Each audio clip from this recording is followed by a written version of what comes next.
Hello, everyone. Thank you so much for joining us for this evening's panel discussion. My name is Priyesh Mistry. I'm a curator at the National Gallery, but this evening I speak as a member of the Association for Art History's Museums and Galleries Committee. The committee was founded about a year ago to create a forum for curatorial discussion and a network for colleagues associated with UK arts institutions and public collections. This evening's event is the third of such discussions, teasing out some of the issues we face as practicing curators, and focuses on that thorny question of artist biography in exhibition making. Before we start, a little bit of housekeeping. This evening's talk is being recorded, but you're all automatically muted and cameras turned off. However, please don't let this stop you from asking questions, which you can type in the Q&A box throughout the evening's talk, which you'll find below. Rest assured, we will try and finish before the football match kicks off at 8 p.m. as well. I have the honour of introducing our esteemed speakers this evening, but we'll first introduce Eleanor Nairne as our chair for this evening's discussion. Eleanor is curator at the Barbican Art Gallery, where, as you will all no doubt agree, she has staged a number of critically acclaimed exhibitions, including the monographic exhibitions of Basquiat in 2017, Lee Krasner in 2019, and currently on view, the wonderful exhibition of John Dubuffet called Brutal Beauty. Our first speakers this evening are Doctors Aya Scheuker and Bernhard Fulda, co-curators of the exhibition Elmo Nolde, A German Legend, the artist during National Socialism at Berlin's Hamburger Bahnhof in 2019. Dr. Bernhard Fulda is the Chatong So Fellow and Director of Studies in History at Sydney Sussex College, Cambridge University. He completed his PhD on the political culture of the Weimar Republic, also at the University of Cambridge, and as a social and cultural historian, he has published widely on media, political and cultural history of the early 20th century. He was awarded senior research fellowships by the Gerda Henkel Foundation and the Alexander von Humboldt Foundation to research the role of Emil Nolde during the Third Reich, which resulted in the said celebrated exhibition. Recent publications include a biography of Max Pechstein titled The Rise and Fall of Expressionism, co-authored with Aya Scheuker, and he is currently completing a biography of Emil Nolde as well. Dr. Aya Scheuker is Professor of Art History at Bard College, Berlin. She gained her PhD from King's College, Cambridge, and has published widely in the field of German Expressionism.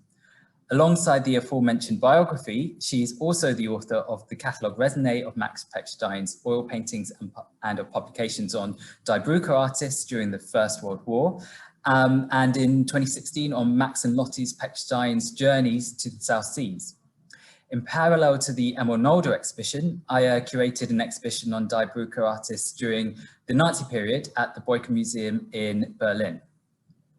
We are also thrilled to be joined by the artist Oscar Murillo this evening. Oscar is known for his multimedia practice, rooted in painting, which probes at the cultural exchange of imagery and ideas. Among numerous accolades, Oscar was one of the winners of the Turner Prize in 2019, and his work is held in various collections globally, including the Museum of Contemporary Art Los Angeles, the Rubel Museum Miami, Taguchi Art Collection in Tokyo, and SMAC in Ghent. His work is currently on show at the Mori Art Museum in Tokyo and will also be featured in the British Art Show at various venues across the UK this year. We should also mention that his upcoming and highly anticipated project with Art Angel opens this summer. And by no means least, the brilliant Louisa Buck is an art writer and broadcaster who has been contemporary art correspondent for the Art newspaper since 1997 and was a Turner Prize judge in 2005. She is a regular reviewer for BBC Radio 4's Front Row and has written catalogue essays for numerous museums across the world. Her own books include Owning Art, a Contemporary Art Collector's Handbook, and Commissioning Contemporary Art, a handbook for collectors, curators, and artists.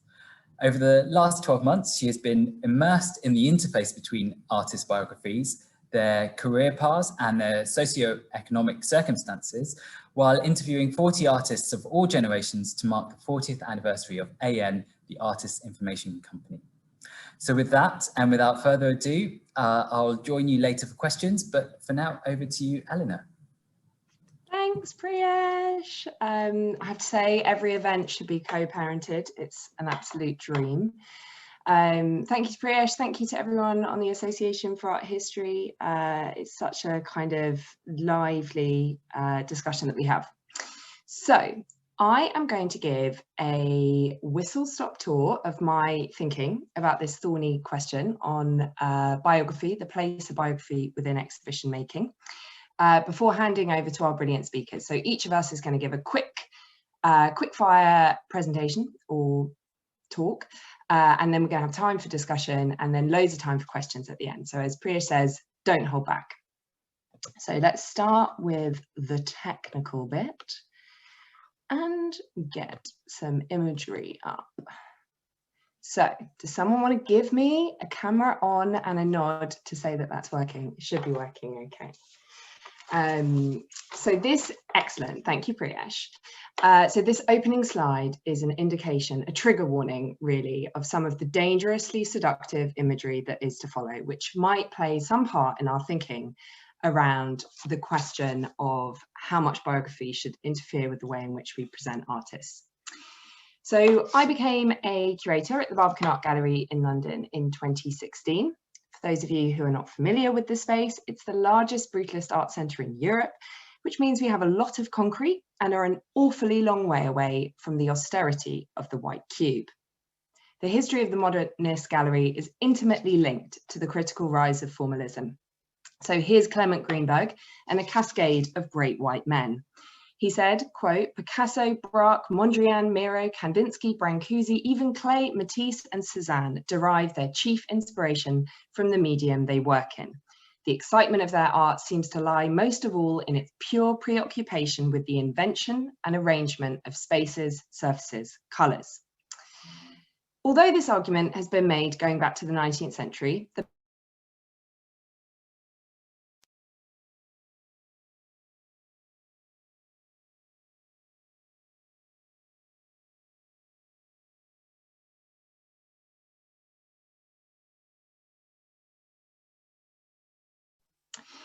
let's remind ourselves of Brian O'Doherty's famous description for Art Forum of what a neutralising white cube space might do.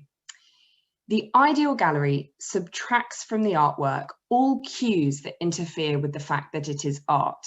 Some of the sanctity of the church, the formality of the courtroom, the mystique of the experimental laboratory joins with chic design to produce a unique chamber of aesthetics. So powerful are the perceptual fields of force within this chamber that, once outside it, art can lapse into secular status. As someone with an interest in cultural history, I guess I could say that I want to give art back its secular status. To egregiously paraphrase Karl Marx, I believe that artists make history, but not in conditions of their own making. Giving insight into an artist's life helps us, I think, to understand the context from which their work emerged. So this is Basquiat Boom for Real from 2017, which opened with a graphic of Basquiat in front of a piece of same-o poetry that he wrote while filming Downtown 81. The whole, you can only make out part of the text, but it says the whole livery line bow like this with the big money all crushed into their feet. And part of what's so extraordinary about this film is that Basquiat plays the role of an artist. He's shooting this in December 1980, so it's before he's even participated in a group show in New York. So he plays the part of the artist he has yet to become, and it gives a sense of the ways in which there was a kind of self-conscious performative part of his practice. Now, although this approach can help to attract a wider demographic of visitors, and I think that's something we're going to touch upon in our discussion, it can also be venomous for critics. So in his Sunday Times review, Valdemar Januszak wrote that, I went in chuckling in an avuncular fashion about the hype, but I came out angry. OMG, this really is what the art world has become, a shallow, uneducated, disingenuous, over-moneyed, rapacious cheer-up of proper artistic values. Predictably, the show begins not with his art, but with him, a film of Basquiat dancing sexily in his studio. Had he been short, fat, and spotty, none of this would have happened. But he wasn't. He was cute and wild. So Januszak raises an important point here, that we can tend to give a more biographical treatment for women artists and artists of colour.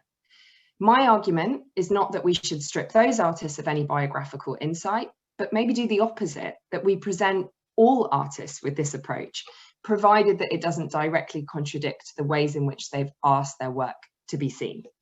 So here's a picture of the opening of my current exhibition of Jean Dubuffet. And while he's not necessarily spotty, short and old, he definitely is, and he still graces the opening of the show. Because for me, this image, which is by Robert Doisneau, of him in his studio and on the Rue de Rennes, gives us so much insight into Dubuffet's whole philosophy of art making. So there he is amidst his cake tins and his paraphernalia of all of the material, the paste, his pat, which was so important to his art practice, is foregrounded right at the front of that image. So there's so much that we can learn through this, and it really speaks to his belief that an artist should be a kind of alchemist. Likewise, this is the opening room from the Lee Krasner exhibition, and you can see that there's a number of her little image paintings and the extraordinary mosaic table that she made. And on the back wall, these are photographs by her great friend, the artist Ray Eames, who photographed the flowers around the house in springs, which were sources of inspiration for the work. And for me, not only had these images never been seen before, they allowed me to foreground a very different relationship from the one that normally dominates our discussions of Lee Krasner, but also they give an entry point into the painting for those who might not be as interested in formalist readings of the work.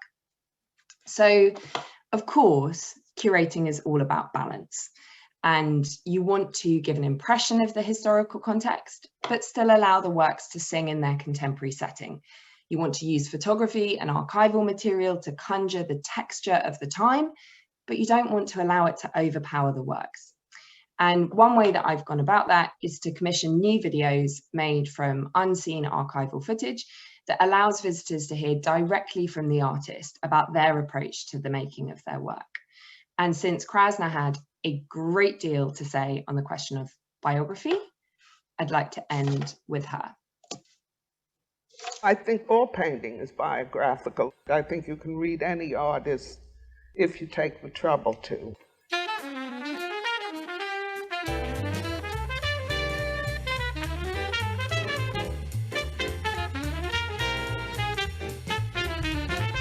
The first approval comes in this form. This is so good, you would not know it was done by a woman. Yeah. I once had that said to me. Yeah. It's the most peculiar feeling. Yeah, I know. You put it beautifully. It's the most peculiar. You don't know quite what to do with the damn thing.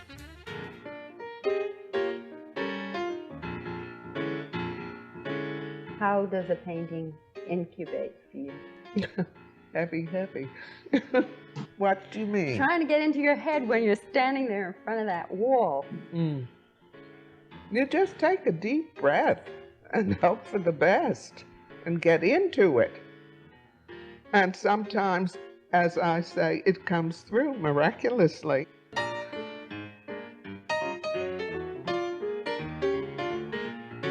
Anything can send me off to when it's time to get started, and then when the momentum gets going, the rapport starts, you know, then I'm in a work stretch.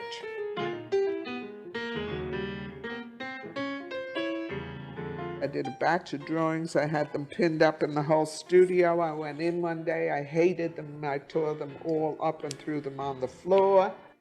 When I went into the studio again, which was several days later, they looked pretty good that way.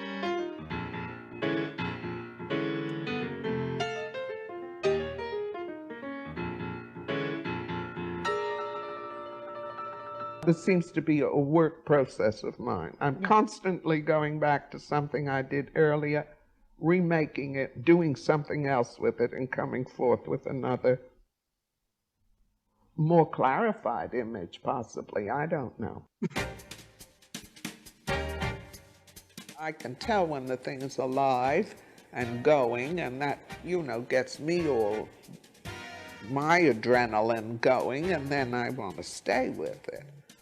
I pretty much know by now. And when it's a dead duck, I know that too.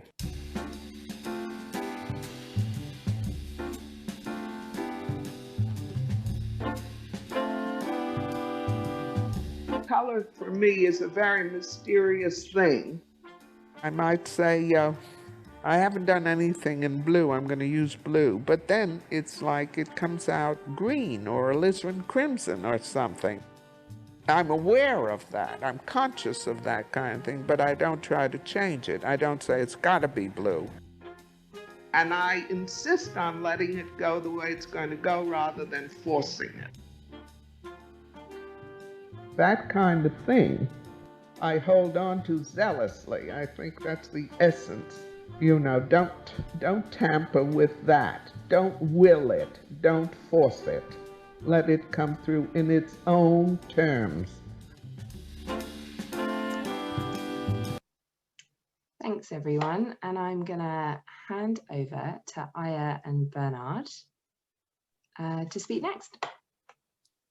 Thank you. Thank you so much, Eleanor, and also Priyesh, for organizing this exciting event. We are thrilled to be here with you, and we'll continue by giving you a short introduction on our Emil Nolde show at Berlin's National Gallery at Hamburger Bahnhof, which we put together in close cooperation with the Nolde Foundation and with Christian Ring as co-curator. Even before the show opened in mid-April 2019, the public debate was already in full swing. It essentially revolved around one central question. How do we deal with the oeuvre of an artist whose politics are juxtaposed to our own ethical and moral standards? Specifically, what should Germany do with its national hero of modernism, appreciated for the fact that Nolde's works were labeled degenerate under National Socialism, as you can see here on this photograph of the degenerate art exhibition, traveling from Munich to Berlin and many other cities in 1937 and then onwards. Canonized in post-war West Germany, and Nolde himself being venerated up until recently as a heroic victim of Nazi art politics. Nolde's national importance can be illustrated by the fact that two of his paintings used to hang in Angela Merkel's office, just as they hung in the offices of Chancellor Helmut Schmidt and Helmut Kohl. Bernard, next one, please. Thank you. Media commentators were divided about what to do with this work, given that the findings of our research illustrated the previously unknown extent of the artist's anti-Semitism. But Merkel herself acted quickly and had the Nolde paintings taken down, not just to provide us with a loan for our show, but for good. This act of removal partially up to cancel culture debates that you're all familiar with. Let us now try and sum up how our exhibition dealt with a constellation of an extremely popular artist whose popularity, however, was based on a number of misreadings and legends. Indeed, the legendary nature of Nolde's reputation took center stage in our exhibition.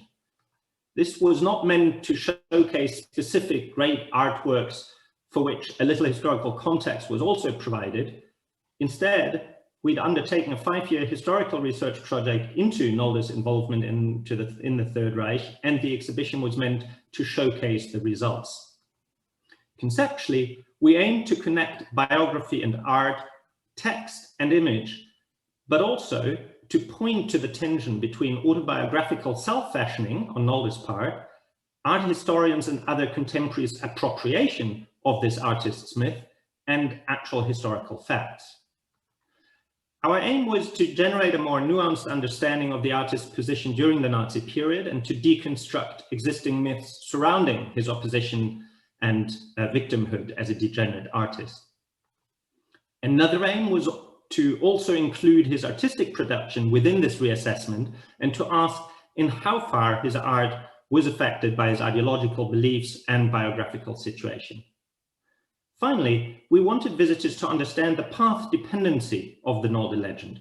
When leaving the exhibition, they were not just meant to have learned that their previous knowledge of Nolde as the greatest victim of Nazi art politics was wrong, but why this false knowledge had acquired such traction over time. In other words, we wanted them to think about the many factors of the art world which contribute to the establishment of any artistic reputation. In terms of curatorial display, we played with a lot of ideas. Reproduction, reconstruction, the inclusion of a lot of text and documentary materials, slideshows, and film. Compared to the final result that you can see here on these photographs, our initial ideas were much more radical. For example, we had hoped to plaster the staircase leading to the exhibition with newspaper clippings to highlight Nolde's reception, to introduce text also in the form of sound tapestries, and generally not to be afraid to destroy the white cube aesthetic of the Modern Art Museum in order to remind visitors of the narrative baggage that we all bring along when looking at artworks, and to stress how the readings of many of Nolde's iconic works have changed over the century, how they are anything but static. In the end, not all of this was possible for a variety of reasons, which we can come back later in the discussion. Just to give you one particular example, which illustrates how we attempted to draw closer connections between text and image, artwork and biography. Nolde's watercolors from the late 1930s have been labeled his unpainted pictures. As Nolde himself claimed after the war, he allegedly created them in secrecy because of the imposition of what he called a painting ban. Hence, these unpainted pictures have been interpreted as works which highlight the resistant autonomy of Nolde's art in the face of dictatorship and persecution. They've also been exhibited as such, here, for example, in a kind of black cube at MoMA, implying the dark years of National Socialism. However, as Bernard was able to document, this origin myth was simply not true. The reading of his unpainted pictures as symbols of Nolde's resistance during dictatorship was a post-war rhetorical strategy aimed at emphasizing Nolde's victimhood to compensate for his own ideological identification with the Nazi regime. So in the show, we tried to liberate the watercolors from the standard reading, presenting them in a variety of chronological and rhetorical settings. In the early sections of the exhibition, we showed that creating these small fantastical watercolors was a practice Nolde had started several years before Hitler's seizure of power. The small format was initially used for works to be included in the luxury editions of his autobiography, a practice he continued after 1933. Already then, they were part of his artistic self-fashioning. In a later section, we showed these fires and mythical sacrificial scenes also categorized as so-called unpainted pictures. Through this particular selection, we rendered visible a subject matter that, at least in Nolde's eyes, clearly aligned with the National Socialist agenda. Many of these little artworks were created shortly after Germany's successful invasion of France, when Nolde was enthusiastic about the latest military victories. The artist continuously hoped for recognition by the Nazi regime and saw himself as a party member and admirer of Hitler as a genuinely German and Nordic artist. In order to jolt the visitor's association of these little artworks with Nolde's persecution even further, in the penultimate section, we showed several watercolors, also designated unpainted pictures, which Nolde sent to his wife Ada while she was in hospital in 1943, together with little notes in which he described World War II as a Jewish war and himself part of the centuries-old struggle to liberate German art from alleged Jewish domination. What we wanted to do here is to find out what happens to the autonomy of such works if we know that they were enclosed in the same envelope as his harrowing anti-Semitic statements sent to his wife. Should this knowledge that the visitor acquires by way of the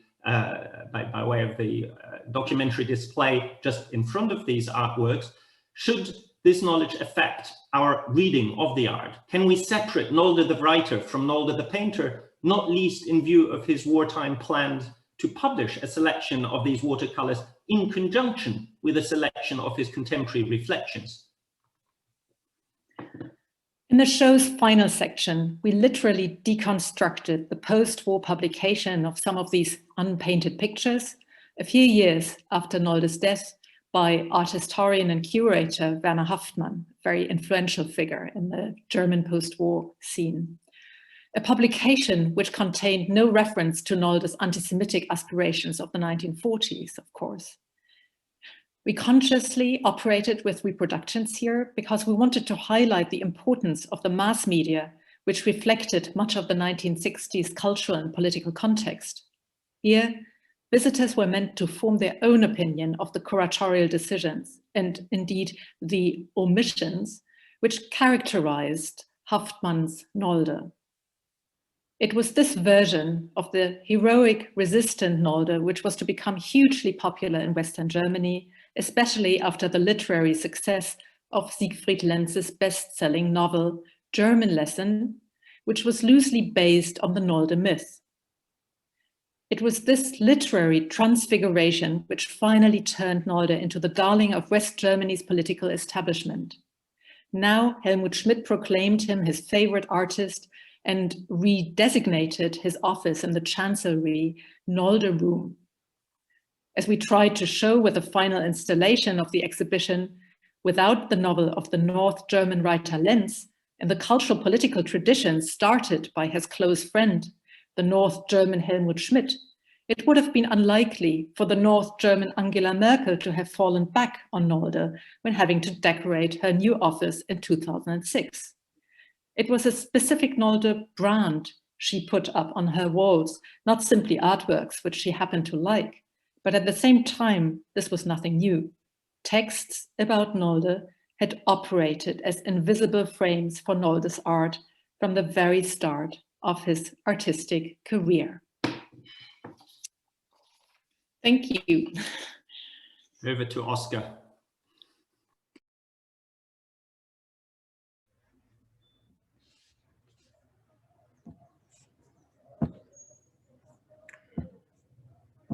Hi, good evening to everybody. It's a pleasure to be here this evening from Colombia, the other side of the world. And given the context, I thought it would make sense to show and to share these works with you. Given the context of biography, perhaps I should introduce myself as such. And I think this is a very strange situation, you know, to be, as it were, the only alive artist speaking. I want to speak in the context of my career entering the public arena 10 years ago, entering the public arena a little bit pre-social media and all the technological advancements that we have now, also in the context of COVID. I want to introduce these works called Disrupted Frequencies. They are related to a project I started just under 10 years ago, when the catalyst, as it were, of this project and the thinking behind it was related to drawing, related to ideas of purity in the context of drawing, primitivism, geography, not so much biography, but how drawing it's in as artists like Picasso and Dubuffet perhaps have explored the importance of drawing or children's drawings.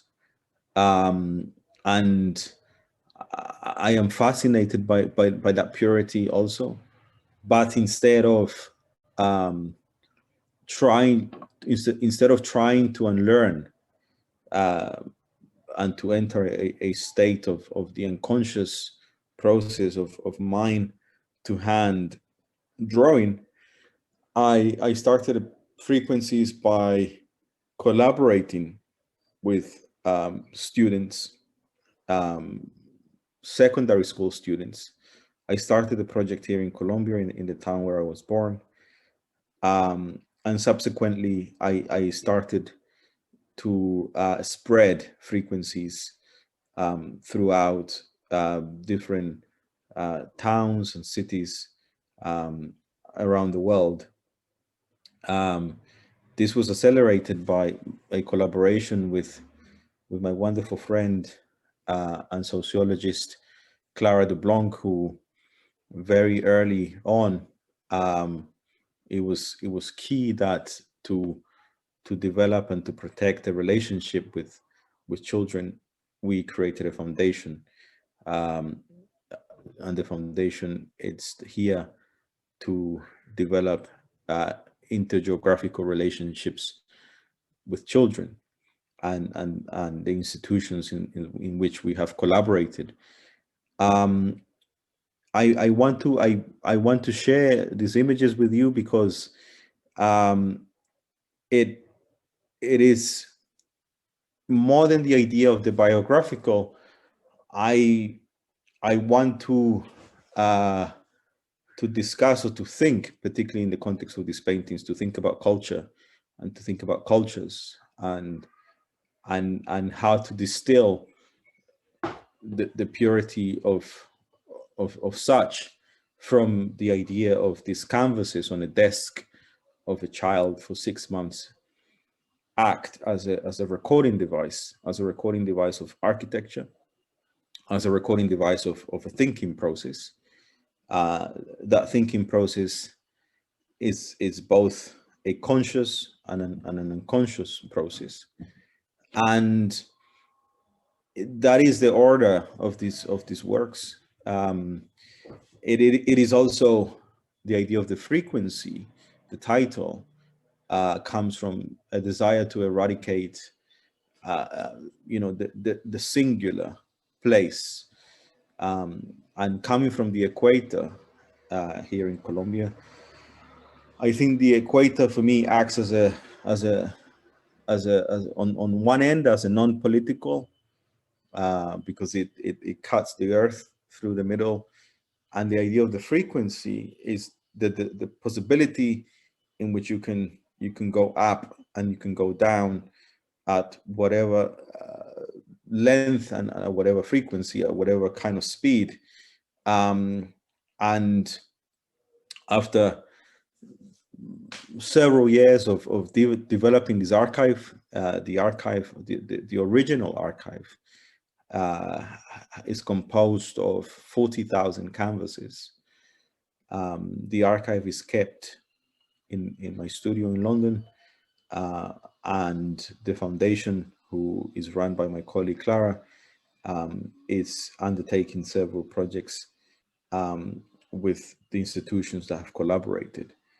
I have borrowed, I have taken from the archive several groups of canvases. I have sewn them together to create a large plane. To me, this is also a kind of demonstration of, of geography and the kind of interruption of that frequency of all those places and marks and thoughts is the gesture that you see on the foreground. If you look at some of the close-ups, you have details of all this information, and particularly this one is a beautiful one. And perhaps this is what this work in a way becomes a little bit of an index. It becomes a little bit of a kind of biographical novel, because it aims to it gets close to the intent or to my intention, and this idea and desire to belong to multiple places. Also, the fact that I was uprooted from a very specific culture very early on, and when that happens, you never really fit anywhere else. And I think this body of paintings, frequencies as an archive, it demonstrates that reality, or that truth, very, very well. And that's my contribution to this webinar. Eleanor, thank you for your invitation. And it is beautiful to be connected to Europe. And this is very much in the context of this discussion tonight, to be in a place that is has nothing to do with culture. So it's very interesting. Thank you so much, Oscar. Louisa, you're next up. Hi, everybody. And thank you, Oscar. How lovely to be seeing you in Colombia. And I have to say, one of the nice things about these Zooms is you get little sneak peeks into people's biographical backgrounds, the context in which they're sitting. Maybe not biographical, maybe it's their professional backgrounds. But anyway, I like the insights that Zoom can give you, if not the personal one. So I'm not an artist and I'm not a curator. I'm a journalist and a writer. And I kind of straddle all sorts of different camps and have different sorts of relationships with exhibitions and artists. As the contemporary art correspondent for the Art newspaper for, God, now over 20 years, one of the key parts of my job, one of the greatest parts of my job, has been to interview artists. I have every other month, I have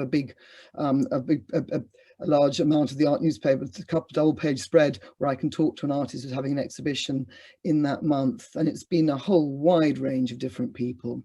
And with that interview, I talk to the artists about their current exhibition, the current body of work, but also the background to the bodies of work. And I always do try and weave in as much personal as I can, but obviously to inform the artworks that I'm talking about. And then I also, over the years, have reviewed exhibitions, and both for the radio and in print. And just lately, as Eleanor said in her introduction, I've been working with AN, the Artist Newsletter, which is a large body of 25,000 artist association that's been going now for 40 years. And many of our major names in the art world have been signed up AN members. It used to be a photocopied artist newsletter. Now it's a whole information exchange with managing grants for artists, particularly in COVID, and providing fantastic exchanges of information and a support system for artists. And I've been interviewing them, 40 artists to celebrate 40 years. And those questions have also been both personal and professional, saying I chose 10 artists for each decade and asked them what that particular decade meant to them, both personally and professionally, and how it interfaced, and also what role did AN play in their personal and professional development. So again, it's this meshing of the personal and the professional. And I think it was so interesting with Eleanor's, and I'm not just saying it because I'm here and because she's here, but I am a huge fan of her exhibitions because of this brilliant way that she does interweave biography and the works. And I thought it was interesting when she started talking. She was saying we can talk about how does biography interfere with our appreciation of an artist's work. I would say it enhances so often the artist's work. And of course, the work comes first. Of course, we're looking at the work. But I think to be able to talk about the context, the biography, I mean, with Oscar talking about disrupted frequencies, of course, he's an artist who studied at the Royal College. He comes from many different elements that fed into his work. But this disrupted frequency of him leaving one culture to come and live in another, and then having the direct interface of these two visual systems in the works that he was showing us of the children and of his own marks, his own highly personal marks, both have this electric combination. And I really love in an exhibition catalogue, and particularly in Eleanor's, when you have a really good artist chronology. And I'm very disappointed by how frequently now artists' catalogues don't seem to have this chronology right through their life as to what happened year on year. It may appear to have nothing to do with the artworks on show, but it's fascinating to know what was happening in their lives at that point, even if the work isn't specifically addressing it. And I think it's a real shame, because I trained as an art historian at the Correctorial Institute, where everyone was obsessed. It was in the early 80s. I was in a group with Francis Morrison, Martin Kager-Smith, curators, eminent both. And we've all talked about subsequently, not only how sort of, male and pale the whole thing was, it was all male artists that we talked about. I don't think we talked about any female artists at all. I mean, it was absolutely a completely all male lineup that we talked about, but we never discussed biography. We never discussed anybody's circumstances. We might discuss might discuss a political background a bit in terms of, the Great War and Dada, but nothing specific and kind of granular in any way, shape or form. So, it was very problematic, and that has now changed hugely, I think. On the other hand, the pendulum can swing too far the other way, because so much now, and I was talking to Eleanor about this earlier, I'm as a journalist dependent on people reading or logging on to my articles, the whole hideous term clickbait. Your editors know how many people have actually accessed your articles if they're online, or newspapers and magazines are of course obsessed by subscriptions, although that's quite old school and analog now. But I know also for curators, they need the box office, they need the people coming in to view the shows. I mean, one of my all-time favorite shows was a show that was a famous disaster in Tate's history. It was the Ellsworth Kelly show at Tate Britain. Nobody came. It was absolute bliss to go to, because it was completely empty almost. And what a wonderful appreciation one could have of that work, being almost the only person in the gallery. I realise that's not actually a business plan for future curating, but I do think it's problematic when there is such an obsession about attendance rates and about readership numbers, in that does then skew often a very kind of narrative, anecdotal style. And then the biography can perhaps eclipse the work and can be foregrounded too much in terms of me trying to give too many juicy stories in an article that I'm writing. It was so wonderful in Eleanor's Lee Krasner show to have the foregrounding of Ray Eames as a really significant relationship in Lee Krasner's life, not just to be talking about Pollock the whole time, not to be having to constantly bang that drum. I think it was so interesting to reinterpret. And I think what's so fascinating about your Nolde exhibition was also this recalibrating of history, but also looking at the agendas, why it was so important to brand Nolde in this way. And also from my point of view, I'm now fascinated about reading that actually, he was very fed up at being kicked out of the Vienna Succession. That might have well kicked off the anti-Semitism, these kind of motivations behind, but also the fact that he didn't actually alter his style of his work to suit the Third Reich. He determinedly carried on working in the same way he did, and not rather than trying to comply with the taste of Hitler and not be able to judge a degenerate artist. And that's fascinating. I mean, these anomalies are all so interesting. And Oscar we have here, whose work is so much, a rigorous, wonderful art maker of images, a maker of incredible environments and incredible artworks, but also gregarious, engaging us with his family, not hiding his life and his situation from his art, but actually making it part of his artwork so often and involving his family members in events, in works that he produces. And that's to the mutual benefit of all these things. So I think, this idea now that artists, God knows, are human like all of us, and to have all these different elements that make an artist and make us human are so crucial. And so I think it's a fascinating subject, this. And as a writer, one has to disentangle, but I think the work comes first, and then what feeds into the work is absolutely fascinating. But also I think it's fine to be fascinated in artists as individuals as well. And I think these things have to be viewed on a case-by-case basis. Sounds like a politician saying it, but it's a way that, one can actually integrate these different considerations and balance them. And me as a writer and as a critic and as a journalist, whichever hat I'm wearing at that time, it's my job to be as true to the artist's work and true to what I want to say about the artist's work, and the intention for the work, and make the work come first, but all these different elements that feed into it cannot be ignored. And I think the artist as an individual cannot be ignored either, and the context in which they operate and the relationships that they have. And, you know, one has to be careful not to tip it into too much kind of just gossip, but also this is fascinating, the way that artists actually mythologize themselves. I'm currently reading the Francis Bacon Revelations biography by Mark Stevens and Anna Lynn Swan. Well, you know, Bacon completely concealed the fact almost that he was a designer, a really quite successful interior designer at the beginning of his career. He concealed the fact that he went to anatomy lessons and actually did really study drawing and actually the human figure. You know, this was part of his myth to hide all that. And that's as fascinating as what he did reveal, what he concealed. So all these things have to be teased out. And I'm sure we will be teasing them out in this discussion. So I will now stop speaking and look forward to talking to everybody about this absolutely rich and fascinating subject. Louisa, thank you so much. I mean, it takes journalists to be able to summarize so many glittering themes so succinctly.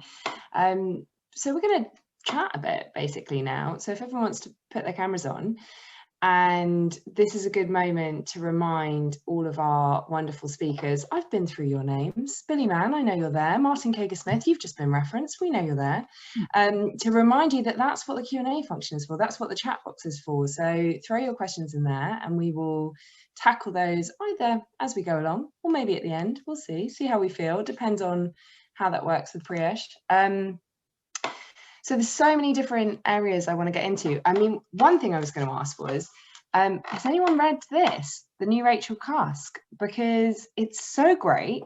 And I mean, I'm a big Rachel Cusk fan. It's like, honestly, it's brilliant. And it's, but it has this kind of ominous figure of the artist within it. And I won't reveal too much, but a lot of what she's talking about is this idea of narrative, because of course she's very self-conscious as a writer herself, and the propulsion of her narrative and how much we can capture someone or a character and how you go about it. Anyway, she says of the artist, do such people have in fact a higher moral function, which is to show us what our own assumptions and beliefs are made of? To put it another way, does the purpose of art extend to the artist himself as a living being? I believe it does, though there's a certain shame in biographical explanations, as though it's somehow weak-minded to look for the meaning of a created work in the life and character of the person who created it. But perhaps that shame is merely the evidence of a more general cultural condition of denial or repression with which the artist himself is very often tempted to become complicit. I didn't write this, Rachel Cusk did. Isn't that insane? I was literally just reading that in the bath last night. But I thought I'd start with that question of like, why the guilt? Why the shame? Why the repression? You know, what has made us so fearful? And I think maybe we need to have a little bit of a working definition, because I think when we're talking about the biographical, what do we mean by that? So biography in theory can be anything that relates to a person's life. And I think what we're talking about here, and Oscar's really helpfully encouraged us with the Frequencies Project to think a little bit more broadly. We're thinking about the cultural conditions in which an artist was working. So that might be the very personal circumstances of their life. It might be a particular film that they went to go and see 10 times when it was released at the cinema. It might be particular literature that influenced them. It might be the style of pedagogy which was at play at the time. I think we can think about the biographical quite expansively. But why does it remain such a dirty term? Why the shame? Why the guilt? Bernard, Aya, you've got some very, very good reasons why there might be guilt and shame. Perhaps I can kick off and then Bernard takes over. I mean, the fascinating thing with Nolde is that he himself makes clear in his own 4 volumes of autobiography that he wants to separate his art from the artist, but at the same time he inscribes himself in art history. So he's not doing what he sets out to, kind of what he claims to do, but it's a whole narrative that he sets out there. And in our modernist efforts in the 1960s and 70s of trying to attempt to actually separate the art from the artist, nevertheless, kind of German modernism in particular has been very prone to sort of still use the modernist paradigm to cover up some of the shortfalls of German society's past. I thought the picture you showed from MoMA was fascinating, of that black room in which the watercolors were shown, the kind of dramatizing of the supposed secrecy, you know, that you're maybe a white cube when you choose to be, and when you don't, it's like a black cube works well too. Absolutely. And I guess kind of for Bernard and I, the question was kind of really one of continuity as well, sort of what kind of 1945 is not the hour zero that was kind of often claimed, but it meant a lot of continuity, not just on Mulder's part. I would actually want to argue the opposite. The biography is not shameful. It's not hidden. It's not something that that is dirty.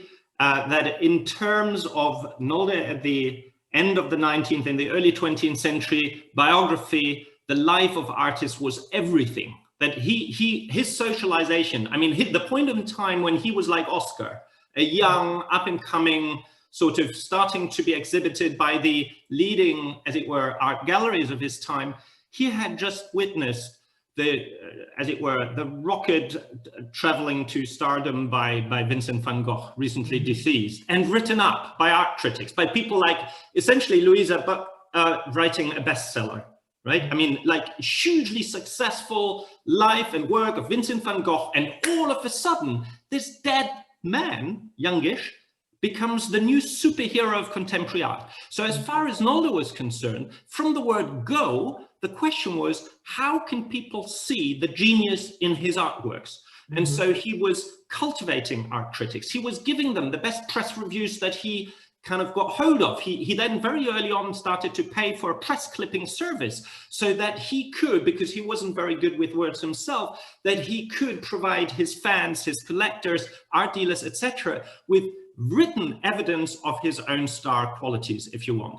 And if there were negative reviews of the kind that you, Eleanor, quoted at the very beginning, he would say, you know what, genius always struggles. You know, it's the hallmark of those geniuses who we still remember centuries after, that during their lifetime, they're essentially being unrecognized, right? So that brings me to Louisa's question, why did he not change his artistic style? Because that was part of his heroic narrative. Oh, look, here you have this fantastically individual, autonomous artist who essentially just does his thing. You know, totalitarian dictatorship, a professional band doesn't break him. He's still doing his thing. He may have his politics wrong, but in his art, he's right.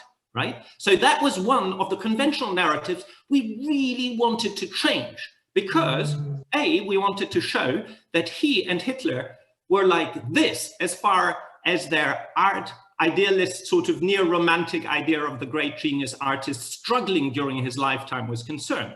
Hitler himself said, the great artist will struggle and will make it to the top. And Nolde said, Hitler is so right, that's my life.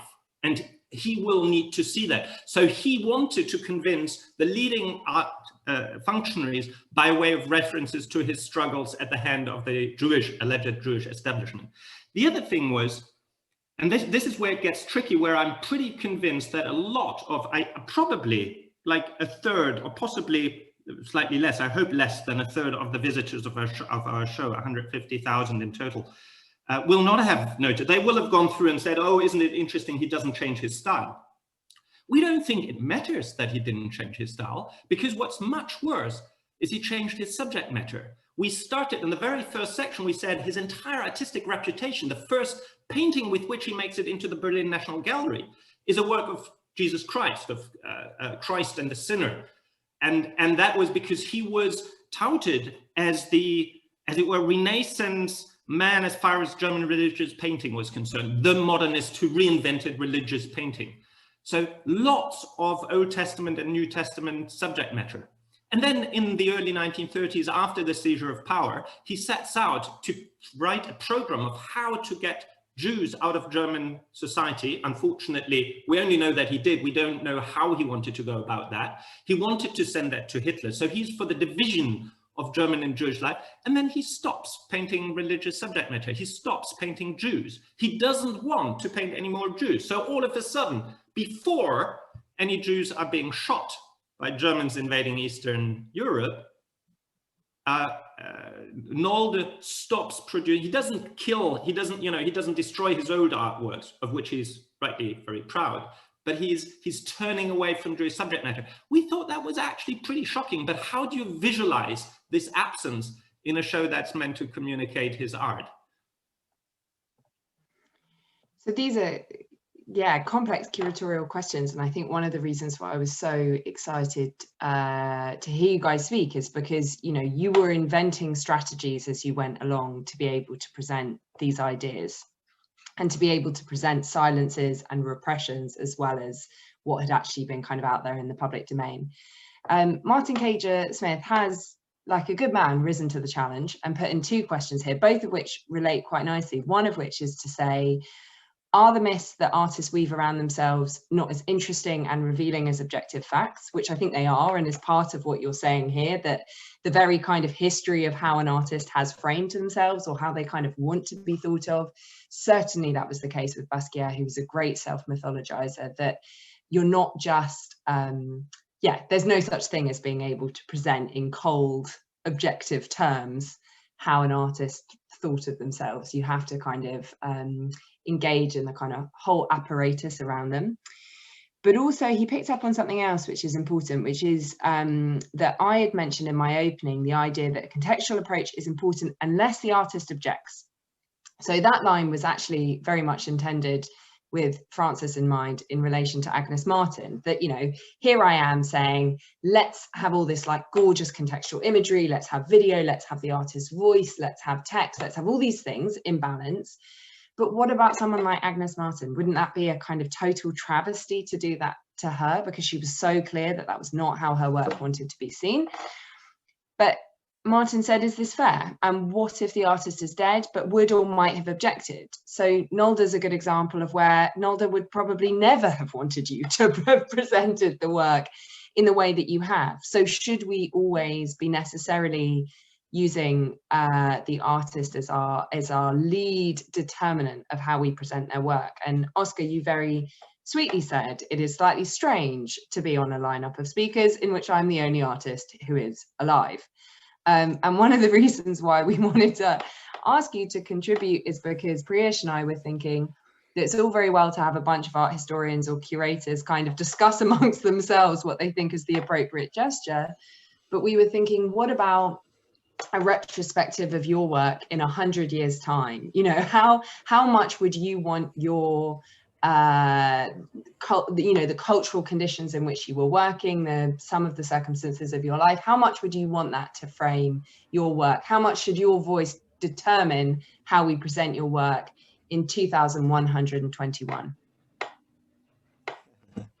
I mean, I think it's inevitable. I personally, as somebody who enjoyed and loved the lectures of art history at school, with Patricia Bickers when I was at the University of Westminster. I enjoyed, how she beautifully, in a parallel line, discuss the social political realities of the 1700s, 1800s, and 1900s, and the Industrial Revolution, and how that kind of affected production and mass production and design and art and so on. I think in 100 years from now, I think ironically, it would be important to have that kind of foundation And if I was to start writing it myself, of course, there would be conversations about migration, mass movement, economic migration, social unrest, racism, and I wanted to share this work because for a long time I hated this painting. I always, very often when I'm involved in conversations or panels, I share this work because it was a work that I made straight out of art school, and the reason why I hated it was because it's biographical.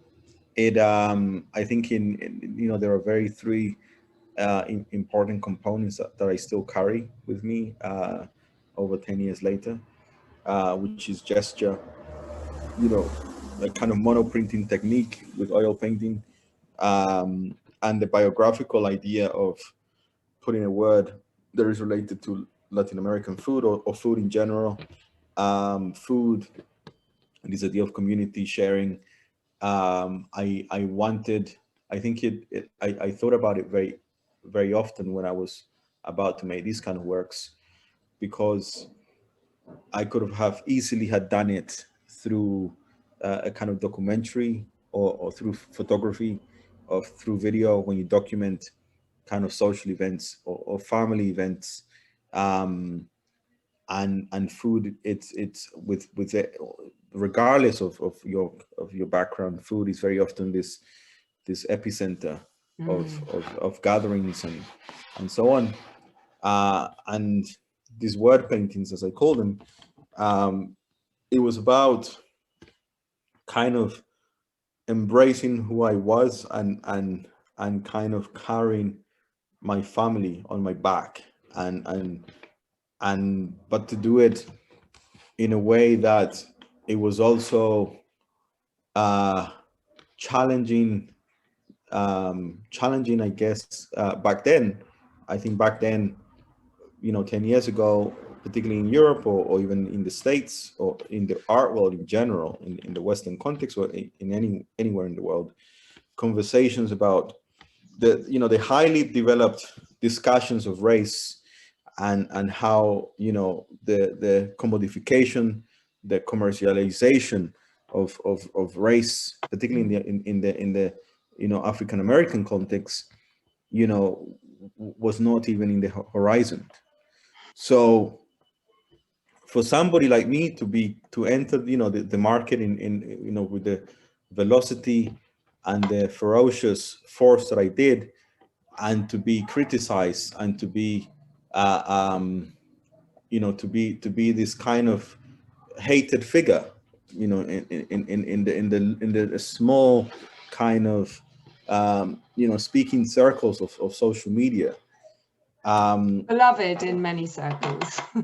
Yeah, and I think it is something that would not, and I'm kind of, the reason why I bring it up in that way is because it also kind of shows the shift of the times, so quickly, and how how I was criticized for the auction prices that my work was reaching at the time. And now you have a 25-year-old Black American artist selling for very often higher prices, and nobody says anything. So I find it a little bit hypocritical. I think how most sectors of the art world and there is this kind of fear of criticism, because there is a kind of fear to cross a line, and I guess at the time, and how this is relevant to this conversation, is that very often I was compared to this kind of wild Black figure, because there was this kind of reference to Jean-Michel Basquiat, for example. So you know, and I'm not bringing this up, you know, in a bitter sense. I'm really just No, it's really aware. important. Yeah. I'm just really aware of how things have shifted, and how, you know, given the kind of social political climate, how things shift and change, and you know, in a way that also made me kind of, you know, for a while hate a lot of the work, because it it was this kind of, I think there was this visceral desire to be honest with who I was and what I was doing. I think also a lot of it is beyond race, is also coming from a working class background. I think there's this idea, you know, within the context of the working class, regardless of where you're from, whether you're Hispanic or Afro or European or white American. I think in the context of the working class, very often there is a desire of, you know, to be transparent, or this, you know, this kind of idea of, you know, like the good old, you know, like working person. And I think the work, you know, comes from those ideas more than a kind of aloof, you know, like person of society, you know, who kind of is flirting and you know, and going around, you know, looking beautifully, you know, in social parties in the 80s in New York, you know. I think, you know, one of the many strengths of your works is its polyvalency. And I think part of what you're describing is a really difficult process of just feeling like the conversation became very reductive, and feeling like there was big risk for you in not even a kind of biographical reading, because it was, what you're saying is, it was being, there were kind of presumptions that were being made, or things that were being kind of projected onto you that weren't necessarily the case, that a lot of that complexity within the work was maybe being hammered out, which made you then feel more self-conscious about a work like this.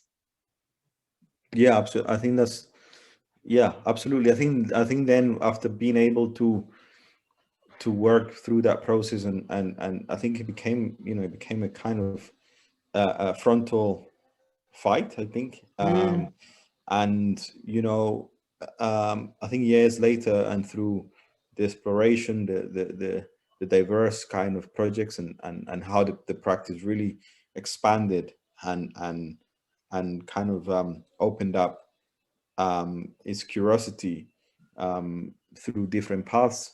To reconcile, you know, with a work like this, it's you know, it's a very gratifying feeling, and to see how a work like this, in a way, is an index of painting, because I think it's still relevant to the work that I'm doing now, and to the different bodies of work that I'm working through and developing. So it's also very exciting that your Frequencies project, Priyesh mentioned in the introduction that your Frequencies project is going to be on show with Archangel. That's going to be in your old school, right? yes, in Cardinal Paul in Hackney. Exactly, that's still the plan. And you know, again, that's, you know, it becomes kind of emotional, and also you know, it is almost without the need to create a kind of you know, this image of the aloof figure, or I think those kind of like full circle you know, realities, or full circle you know, how would you call them, stories, you know, it kind of explains, you know, a lot of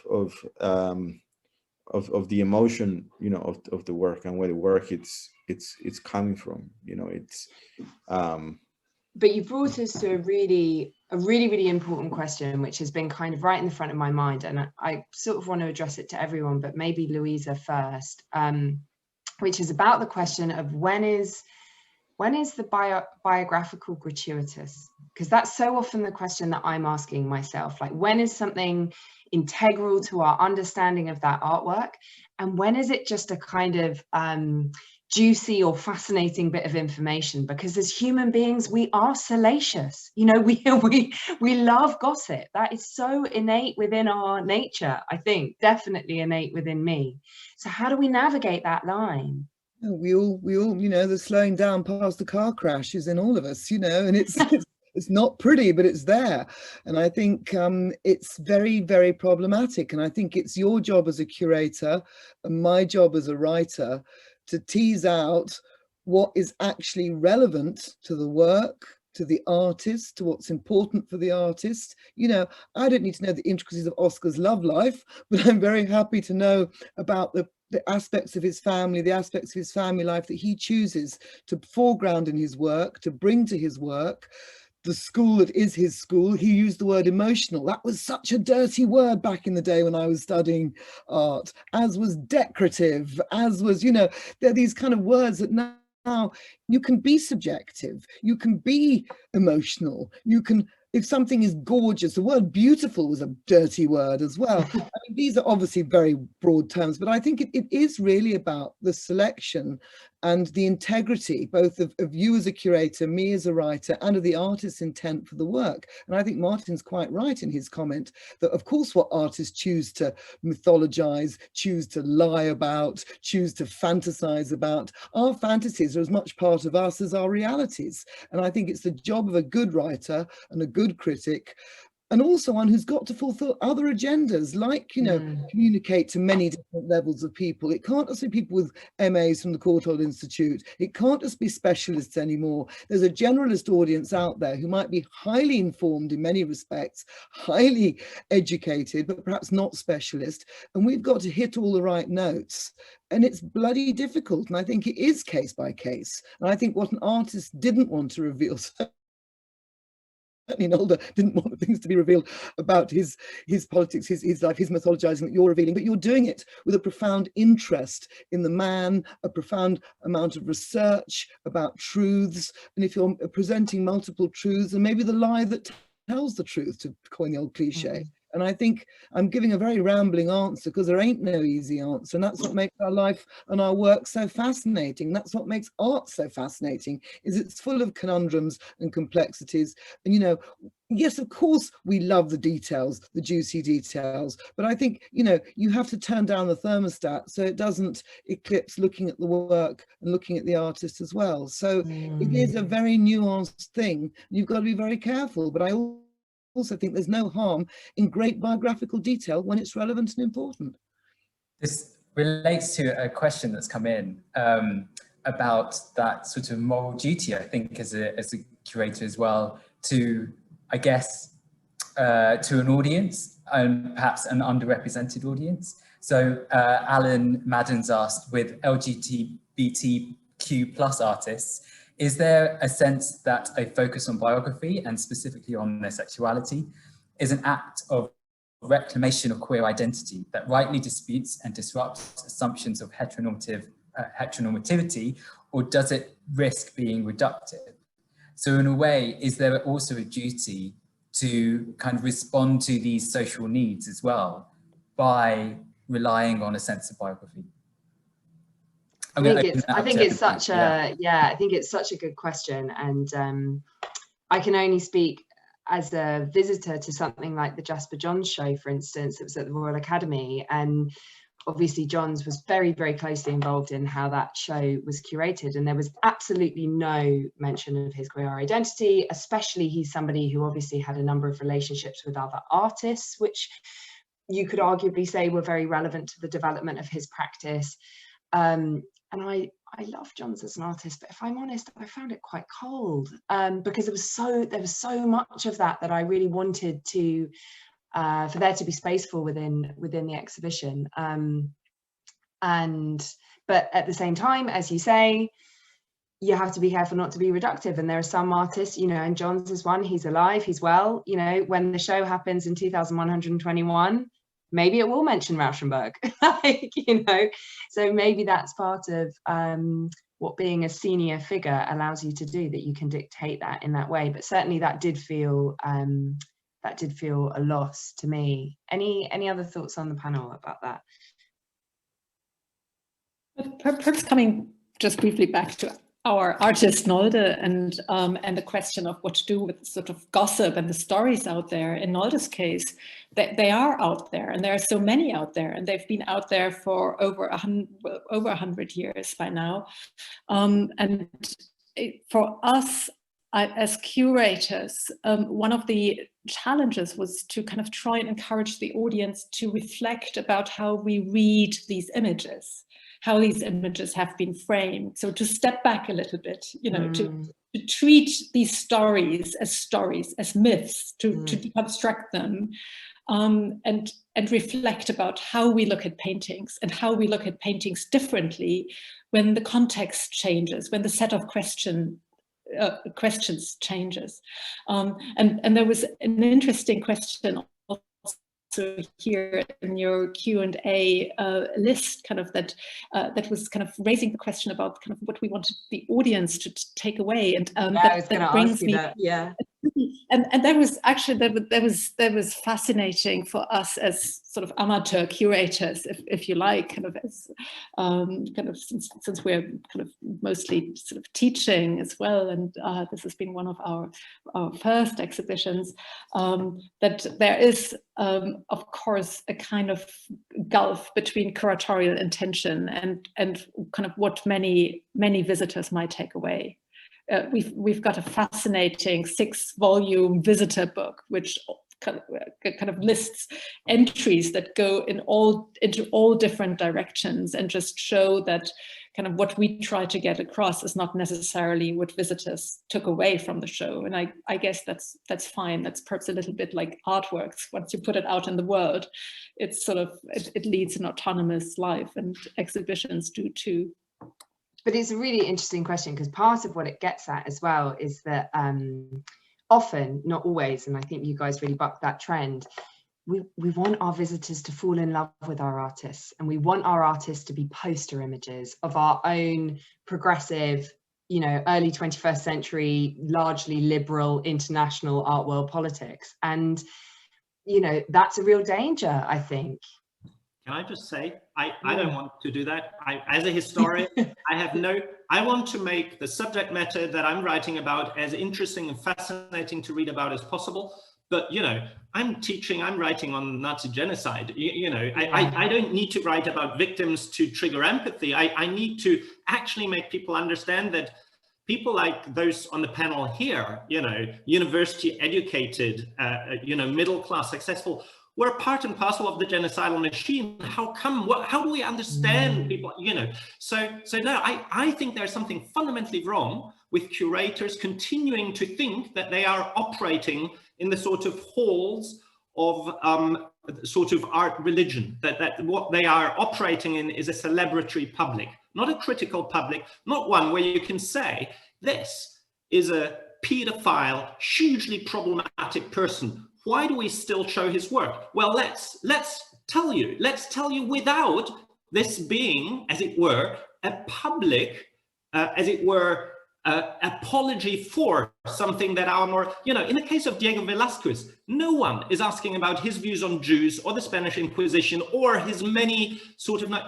the closer we get to our present, and I do think that the 19th and 20th century are the key sort of minefields by now, and Black Lives Matters and the entire colonial discussion has moved this significantly further back than used to be the case, I say, 10 years ago. But you know, coming back to this question, what did we want people to think about the artworks? What I found interesting is that so many of the visitors we've shown around the exhibition said, so what should we do with the works? You know, you, the expert, tell us. And we thought, I don't give marriage advice. I mean, if you find out that your partner cheated on you, you know, you think you love this person, now you find out something that you find deeply disturbing. Am I going to tell you what to do with your partner? Of course not. You know, this is something that you need to figure out yourself. Was it more the narrative of heroic resistance that you like, or do you really like the watercolors? Because you know what? I can listen to Wagner, or I can listen, you know, I can deal with cognitive dissonances, and sometimes I kind of think, actually, I do find this, I do think this takes the joy out of a particular artwork, you know, but this is something that people need to figure out for themselves. They have so many texts and narratives and experiences, so many images that act as an invisible framework for the art that is being consumed, that it's not the role of the curator to say, this is what you should do, or that is what you shouldn't do, or we now need to put a label, health warning, this artist had really disturbing views about Jews, and therefore, you know, do not put him up in German chancelleries. I thought that Angela Merkel, ahead of our show, I thought that Angela Merkel would not take him down, because some of his anti-Semitism was already around, you know, people could read up on it. And I thought that removing his work would smack so much of Nazi art politics, you know, just cleansing of public spaces, that she would be too clever to fall into that trap. Now, historians are absolutely, pardon me, crap at predicting the future. I was spectacularly wrong there. But I understand that, say, a government, a German government building may be a different place. I was really struck by the fact that people now assumed that us having shown the depth of his anti-Semitic feelings and his identification with the Nazi regime, we would now advocate that he needs to be purged from public life. That's not what historians do. We don't write people out of history. I think part of what you're touching on a number of really important and really topical issues. I think one of the questions you're touching on, which is really important, is we're partly talking here about retrospectives or about monographic exhibitions, is how much should a retrospective be hagiographic? And I think actually it's a big problem when a show is trying to be hagiographic. Like, for a start, most artists don't want to be hagiographed. But as Louisa touched on very eloquently, you know, most modern museums today are under an enormous obligation to sell tickets. And part of where these kind of biographical questions come in, or the ways in which sometimes we can be wanting to, that's why I included that first slide of kind of all the gorgeous pictures of kind of Frida Kahlo lying around looking like she's, you know, living her best life, is because those are part of, that is some of the imagery that is engined behind getting these exhibitions to have the financial traction that they need to have to kind of bring visitors in. And one of the challenges that we face is that the model that you're describing, in which, you know, we have a much more critical concept, you know, so we are presenting exhibitions because we think there is a critical argument to be made. And that is a state-funded model of museums, basically. And that now we don't really have that kind of level of subsidy sort of pretty much anywhere outside of, I'm sure, certain kind of outer regions of Scandinavia, where we have a real kind of fight on our hands about, you know, even for instance, when we're putting out loan requests, often we're having to say, I would like to borrow this work, you know, that lives in this precious place in your home, because this is going to be the defining exhibition that makes people realize why this work and this artist more broadly is so important. So I agree entirely, but I think there are very powerful forces that make it easier said than done. Priyesh, Amy's written some brilliant mammoth questions. Do you want to tackle that? Yes, well, I mean, I think Amy was just in a way concurring with us about that dilemma in a way that as a curator, and for Amy Concannon, who's working, you know, and looking after Turner and the Turner bequest at Take Britain, the fact that Turner was very secretive about his personal life, there is a sort of gamble in a way to really try and not misinterpret his work, or even kind of read his work through skewed responses that you get throughout history. I kind of want to go back to what you were saying, Eleanor, to another question that Nicola Anthony sort of mentioned in response to Louisa's presentation, and this idea about how you can use biographies and artist quirks and niches to sort of make an experience of an artwork more engaging, or in a way more valuable. And she asked, does this imply that there is some holding back from the art industry if the niche is too niche? And Martin has written another question about how many institutions can launch denunciatory loan exhibitions, the idea of how far can an institution take that risk because of that need to pull in a big crowd and an audience. Bernard, I wonder if you could sort of tackle this in a way, because that's exactly what you kind of did with Nolde. You know, you kind of brought in an artist, but really, you know, made an audience kind of look at him in a very different.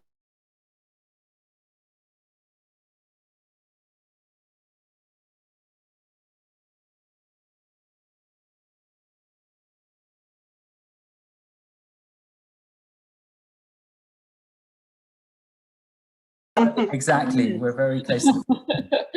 But what we noticed was also a kind of generational shift, and you have to, like in Nolde's case, it's really a whole generation sort of that grew up with Nolde, and also kind of a canonical art historical figure. So I think for especially elderly visitors, it was very painful. And at the same time very important, because, you know, in Germany we have this term Vergangenheitsbewältigung, coming to terms with the past, and suddenly it turned out that kind of one of the good modernists that were kept up as those who were persecuted under the Nazi regime had constructed a myth, a legend around their past, and I think that was painful for them to see, and at the same time it's very symptomatic as well. I think this is kind of what is happening in Germany. I mean, just last week the Documenta exhibition on the history of the Documenta opened. It's a kind of similar story, similar continuities. It's kind of, you know, it's not just a biographical phenomenon coined to one single artist, but it's something that is valid for society on a much bigger level. Thank you, Aya. So here we are, 7:59. There are going to be, I'm sure, numerous art historians who are also football fans. So minutes until kickoff.